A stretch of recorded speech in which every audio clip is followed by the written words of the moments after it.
gentlemen, African football lovers, today we need to talk about something that goes beyond football: identity, power, and respect within African football. After the AFCON, rumors and discussions started flying around that Morocco might consider moving from CAF to UEFA, or at least threaten to boycott CAF competitions. And that raises a very serious question.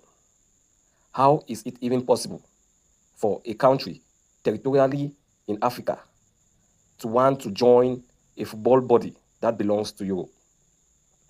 But more importantly, why does it seem like Morocco feels bigger, better, or above the rest of Africa?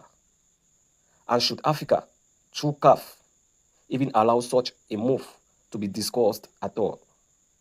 Let's break this down calmly, logically, and honestly. Today, we ask ourselves one serious question: can Morocco legally move from CAF to UEFA? First, let's clear the confusion.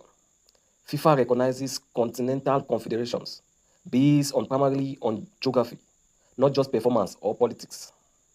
Morocco is 100% geographically African. CAF is the official confederation for Africa. UEFA governs Europe, not Africa. Now, yes, FIFA has allowed rare exceptions. Australia moved from their own federation to AFC for competitive reasons. Israel plays in UEFA due to its political and security reasons. But here's the key difference: those moves were about survival and inclusion, not superiority. Morocco does not qualify for such an exception by geography or necessity. So, legally and structurally, a CAF to UEFA move is extremely unlikely.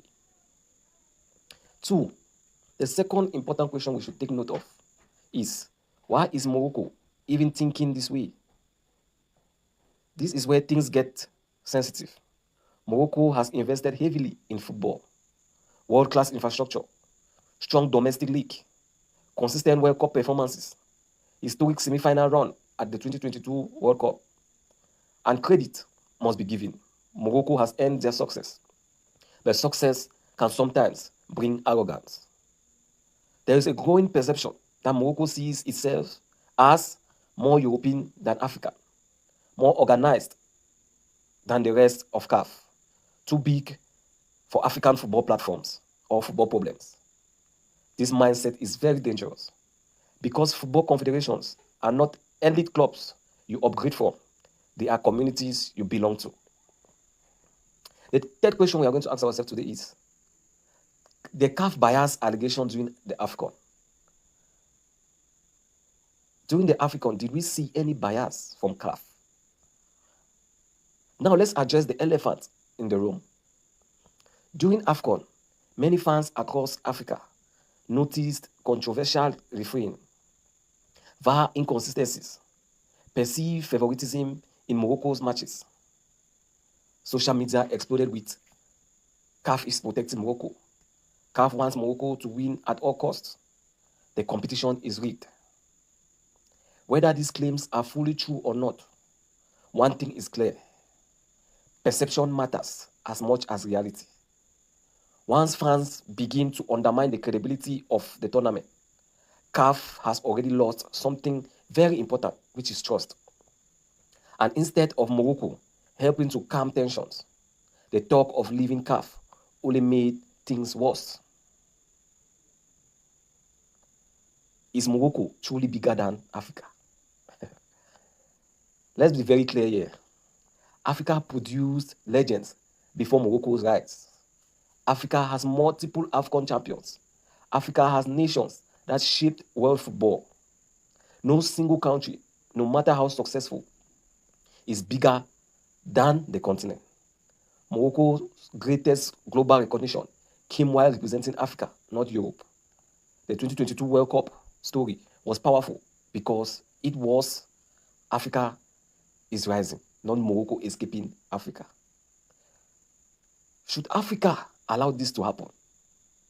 This is a question I'm going to ask everybody, including CAF. Should Africa allow this to happen? For me, I would say absolutely no. CAF must strengthen transparency, improve officiating standards, remove political favoritism, protect competitive integrity.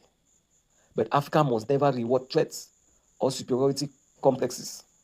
If one country is allowed to threaten a boycott, to undermine CAF, flirt with UEFA for leverage, then tomorrow others will follow and CAF will collapse within its own territory.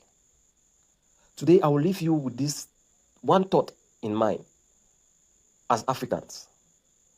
Morocco is an important part of African football, but not above it. Africa does not need to beg any country to stay. What Africa needs is fairness, unity, institutional strength. Morocco's success should be used to lift African football, not divide it. And CAF must wake up, fix its credibility issues, be transparent, treat all nations equally. Because if fans lose faith in Africa, we all lose, Morocco included. What do you think? Should Morocco remain fully committed to CAF? Was CAF biased during AFCON? Or is this just social media exaggeration? Drop your thoughts in the comments. Like, comment, and share. Because African football conversation must be told by Africans. Bye-bye.